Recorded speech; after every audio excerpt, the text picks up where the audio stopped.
everybody, my name is Daniela DeFrance. I am the owner of Core Creatives, and I am here today at the Music Company in Pacific Beach doing our third Music Makers interview and live recording. And today I'm here with Matthew Hall in the Mailroom.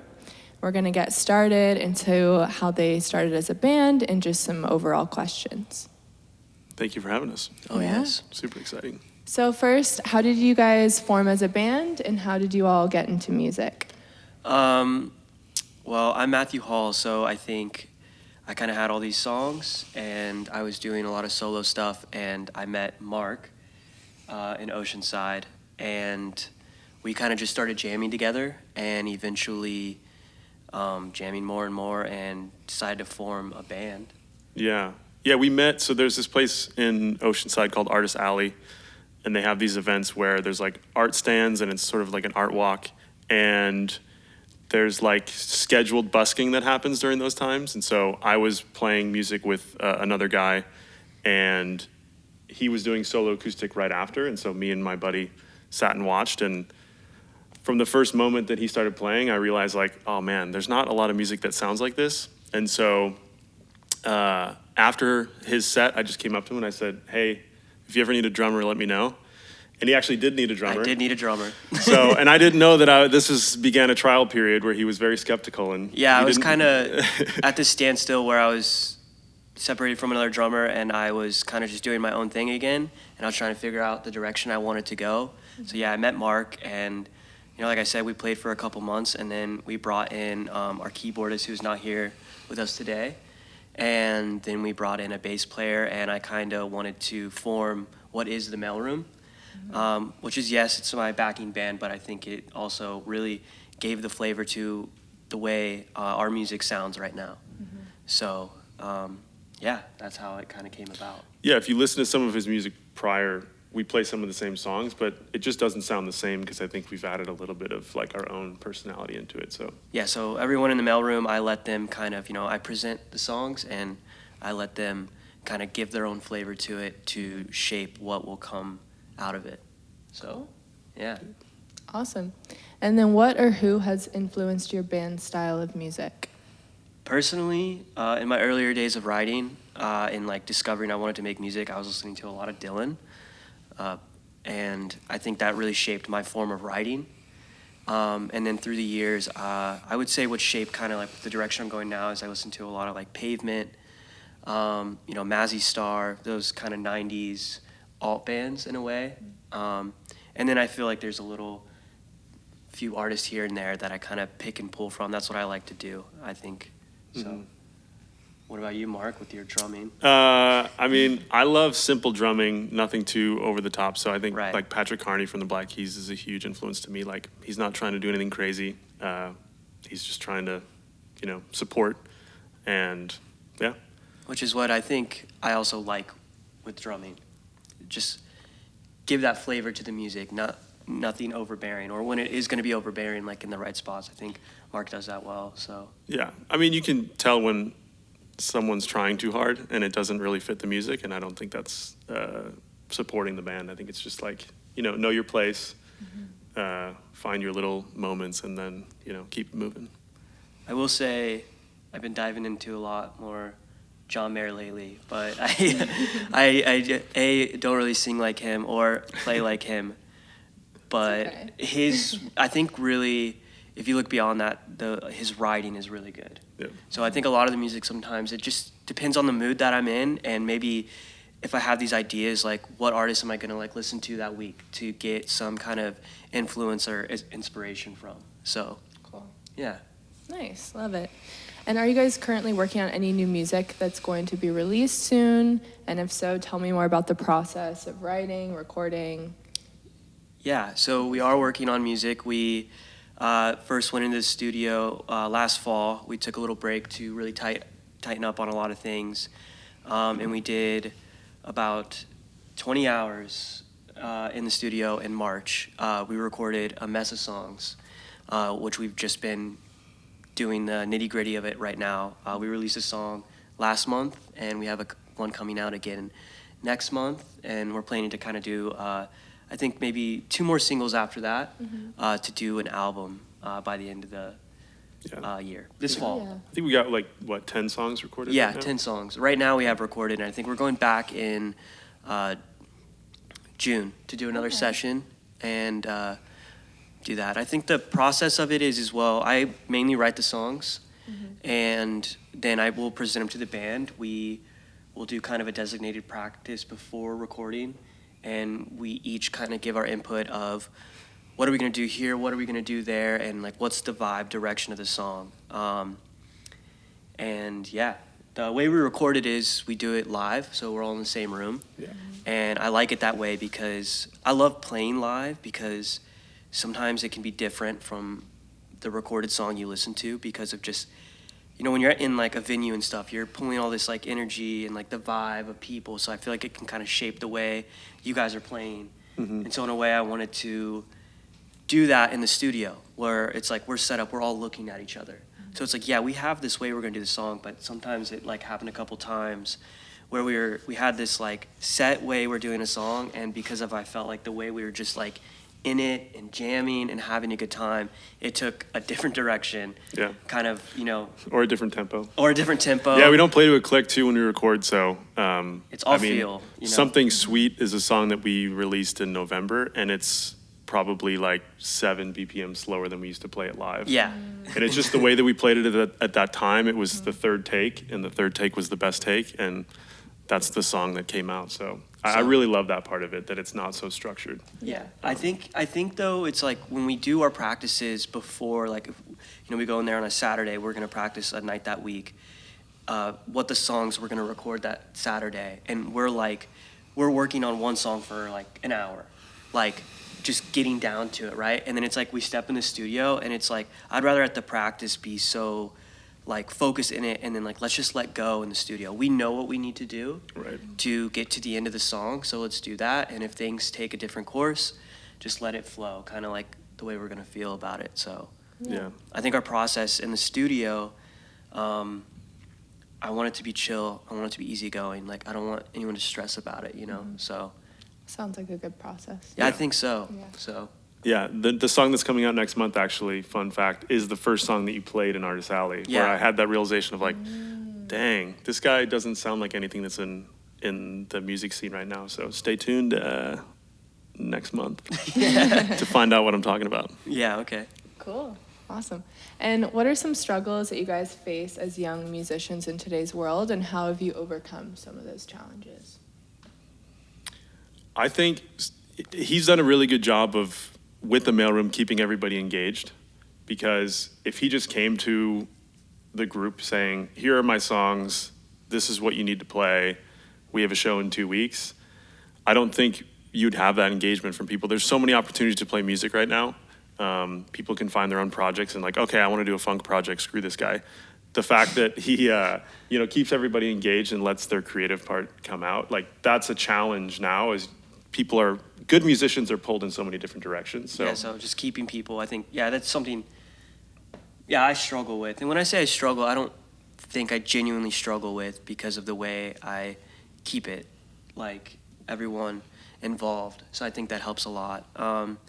Another struggle, I think, as young musicians in today's era is a big kind of social media thing. I think it's something I really do actually struggle with, getting people engaged. A lot of people are looking at that, social media presence, so trying to keep that as well. And, sometimes I like wake up and it's like, I wish I could just make music, record music and show up to a show and play it, and not have to like, think about, what time I'm gonna post a story today.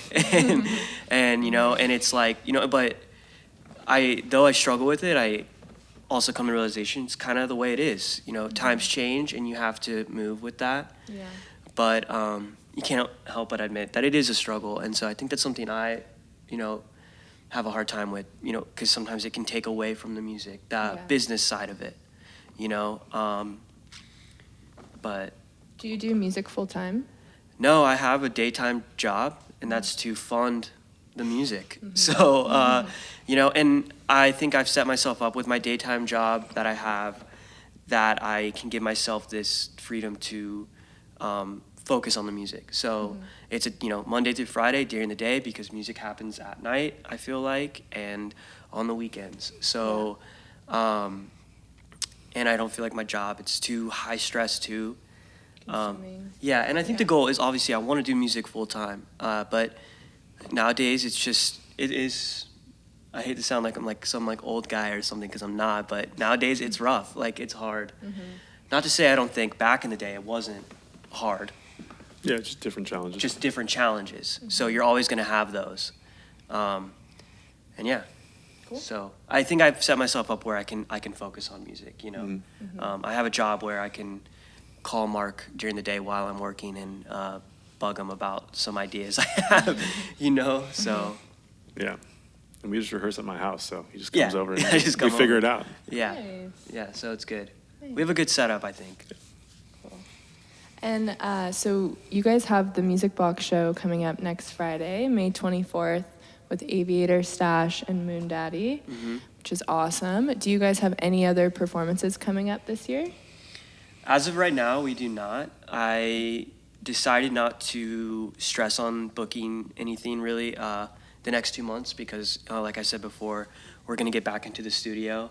And I want us, back in March, really the beginning of this year, we were playing like 2 to 3 shows a month on top of doing those hours in the studio, and it was a lot.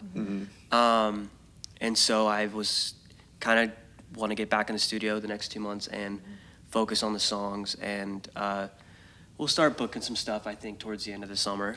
So right now, this is our main focus, the Music Box show coming up, and we're really excited for it. We've been practicing hard, and we got a great set planned, and yeah, it's going to be a really good time. So yeah, we have some instrumentals that we just came up with for the show. Ago. So like the opening, the closing, like it's all just just songs for this exact for this show. set, so we're excited, which is good.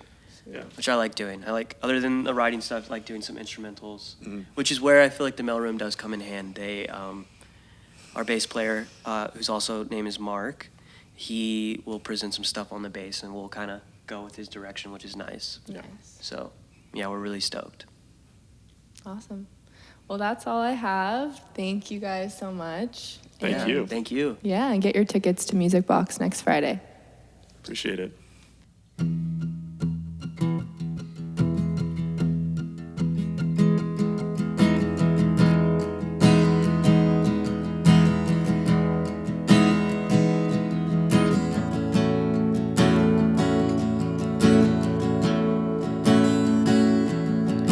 Sunshine so bright in the morning time, cross the mountain line, and I'm fine. Another day down the line, headed to my house, now home. Where you been on your own? Yeah, there you sit, this is it. What I've been longing for. Yeah, never bored, my lord. Wonder what's in store. I stop and take a look, and I stop and take a look.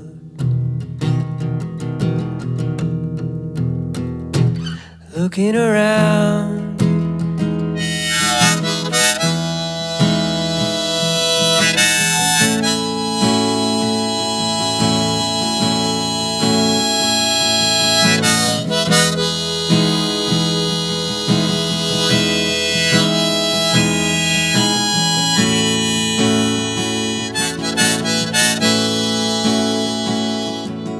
I stop and take a look.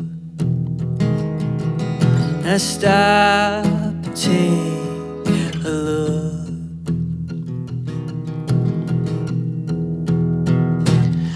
looking around.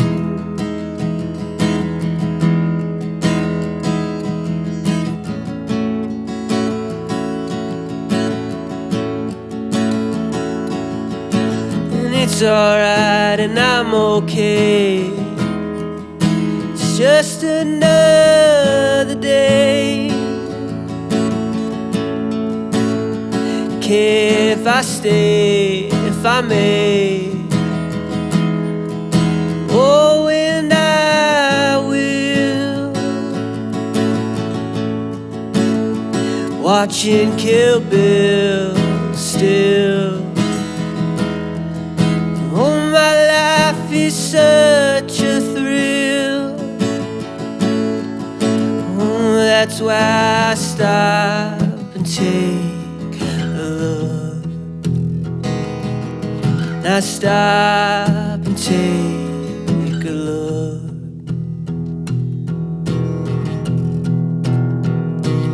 Looking around.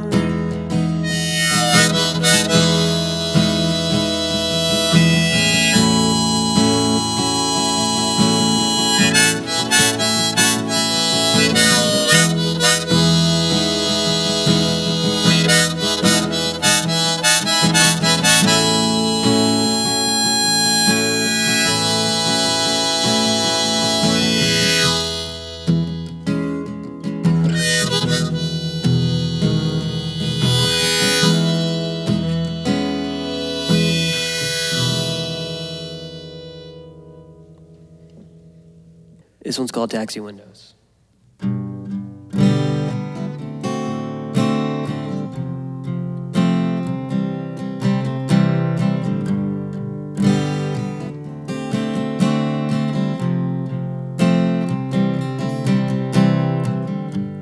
Lying on my back, out back in the cool grass, stoned out of my mind.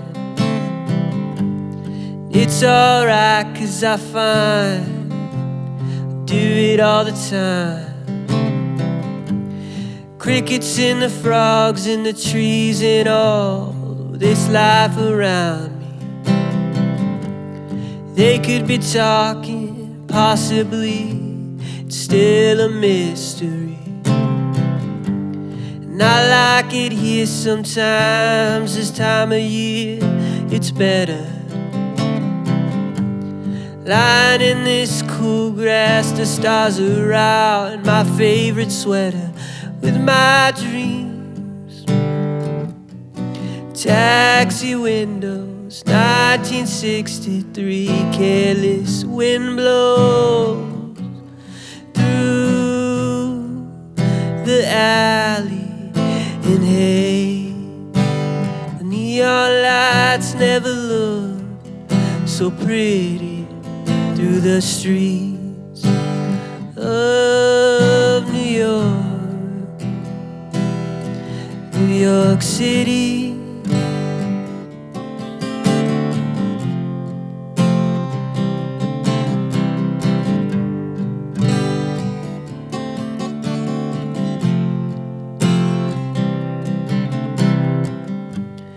I've been here once, maybe some more, but in my mind, when I do, I listen closely, all sounding clear.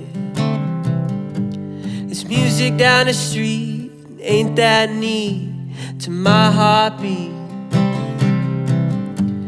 And this traveling beat, guitar on my back and thoughts in my seat, with my dreams. Taxi windows, 1963, careless wind blows through the alley, and hey, the neon lights never looked so pretty through the streets of New York, New York City. Yeah, New York City. Hey.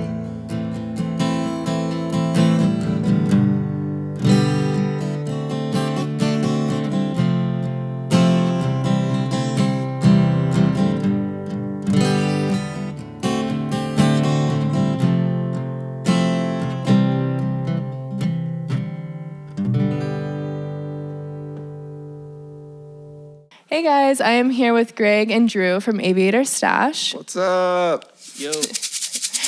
And they are also playing our Music Box show next Friday, May 24th. We're going to get into some questions about them as a band. Uh-oh.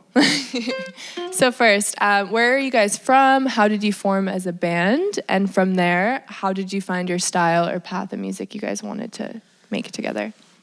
Well, we're from right here. San Diego. A lot of us are from Carlsbad. And our guitarist is from San Marcos, so we're all local boys. We all eventually moved to Vista, so that's good. Vista with a view. In Cool. Spanish, that's view. And it is quite nice out there. It's a little hidden, kind of like Escondido. I was in my backyard, my dad's house at the time, and all of a sudden, Greg showed up in my backyard with a backpack on and a guitar. And I was like, do I know you? And then he said he had this guitar and he was playing this C minor major 7th chord. And I'm like, this is a weird fella, you know? And I still think he's a weird fella. Yeah, that is a true story. I did go in Drew's backyard. I found him sneaking a cigarette with his two other siblings. And right then and there, I knew that we have about 20 years to make this band a thing before, you know, the cigarettes, you know, get to him. But luckily he quit about 2 days after I met him. And then from there, I met Tyler and Eric. And I met Sal on Craigslist. Oh, yeah, Craigslist. Yeah. Cool.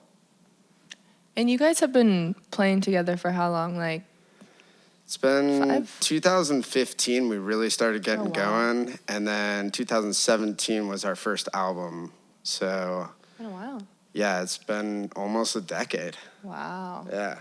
That's crazy. And what musical influences were a part of your band development? Like, what type of music do you guys all like, and how did you come together? You know, it's Your funny sound. because as like a collective, we don't really agree on any like one particular band.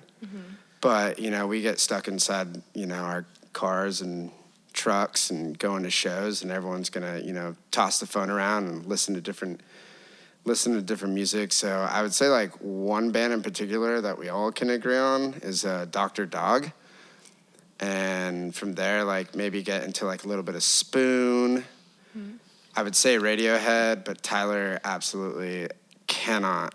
He cannot. Like anytime I play a Radiohead song for our drummer, he's not into it. What are your influences, Drew? Well, I like earlier influences like The Doors, Beethoven. Yeah. Nice. Cool. And then you guys have been playing together for a while. What has kept you guys growing as a band over the last, I guess, almost decade? What has been the most challenging part of keeping a band consistently playing and releasing music for almost 10 years? I mean, live shows, that's what's kept us together. We love playing live. We're, you know, constantly just hanging out and just we've become best friends, and just you kind of know each other's next move just by looking at each other, you know? You can tell when someone's not really feeling it, and then you pick that up, and you just become a family. Yeah. And it's hard to break up family, so we keep on trekking. Yep. Nice. And then what are your upcoming goals for 2024 as a band? Tour. Yeah, Like definitely a tour. West Coast tour? West Coast Central tour up. If we can get all the way up to Portland, I would say that would be a goal. Cool. And then just turn that ship around and come all the way back. I think that would be a good 24 goal right there. Yeah, that's a good goal. Oh. Yeah. And then tell us about some exciting shows you guys have happening this year, or any new music you're working on, or any other things you want to share. Well, we're about to play this show at the Music Box on the 24th with this like unbelievable promoter And after that, we're gonna play our local dive bar, Powerhouse, on the 31st. We're playing a private event, invite only. If you Venmo us enough money, I'll let you know the address. And then after that, it's just working on this new album. We're doing this new thing that Spotify is doing where you can like build an album. So you can like release singles and you just build it all the way up. So we already have a second song that's on deck called This Time of Year. Mobile Blues is dropping in 2 days. I don't know what day you're watching this, but it's May 20th. Mobile Blues will drop. Sweet. And from there, we're just going to keep building this album. Cool. And do you guys have a release date in mind when you want to drop it? I would like to drop it right around Thanksgiving. Okay. Yeah, that way everyone's like really full and happy and then can listen to our album. And would you want to plan a tour around the album drop? Like maybe either, I know like that's kind of the end of touring season, but maybe like right before or into the new year or something. I would like to go a little bit before the holidays just because it gets just a little too hectic and no one's really going out and listening to music. So I'd say after summer, so it's not so hot, but before all the rain and everything starts. So I'd say like early fall. And are there any bands in particular from San Diego that you guys would like to go on tour with?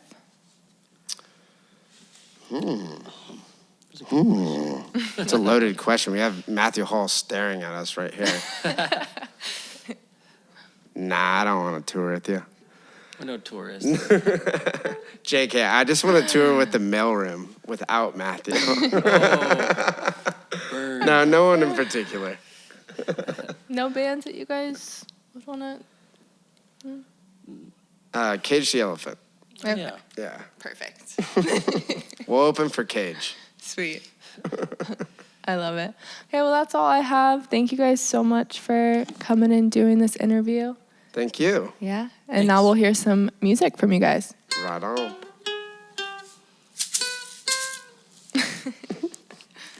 All right, this one's called This Time of Year.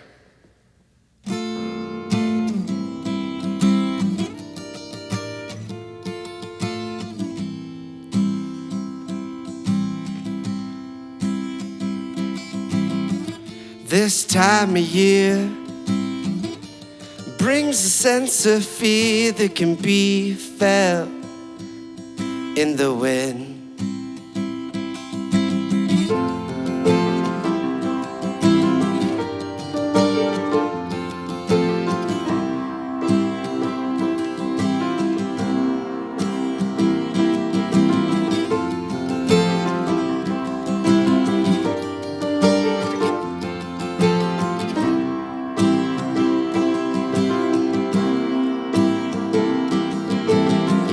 This time of day breaks away the pain that can be felt in the head.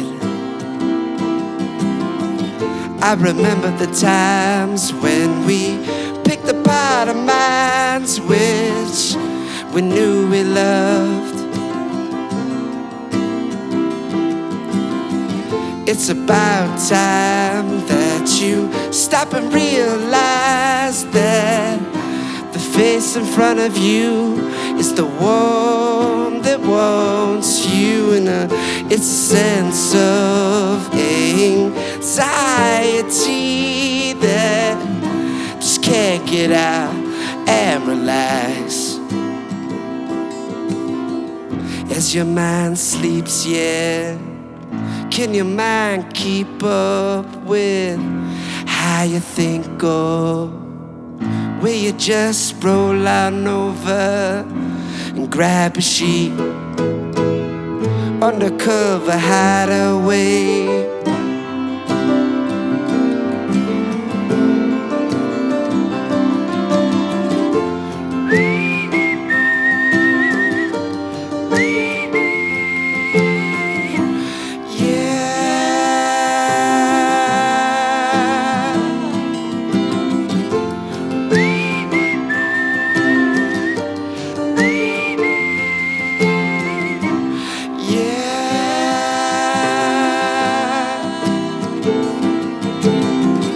It's a sense of anxiety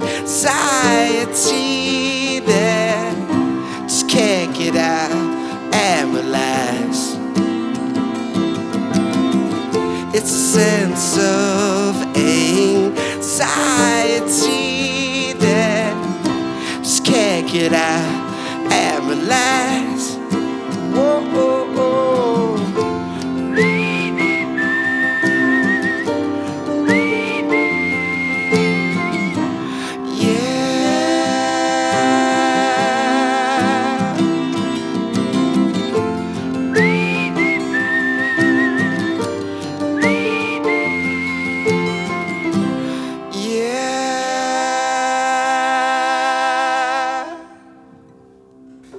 Hey, what's up? We're Aviator Stash. We're gonna play Piñata.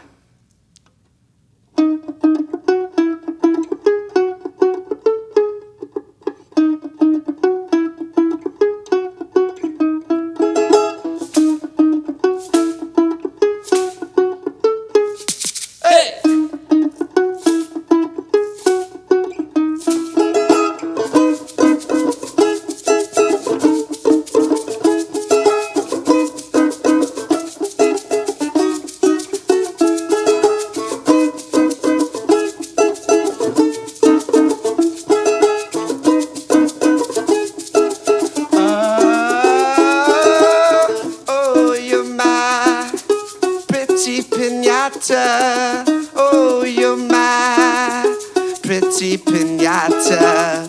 Pretty, pretty, pretty, pretty, pretty, pretty, pretty, pretty, pretty, pretty piñata. Pretty, pretty, pretty, pretty, pretty, pretty, pretty, pretty, pretty, pretty piñata. I just got my baseball bat out of my garage. This Louisville slugger gonna hit a grand slam, undercover pinch hit a game winner. OG winner team celebrating champagne. Champions and trophy wives go home late at night. What do they do?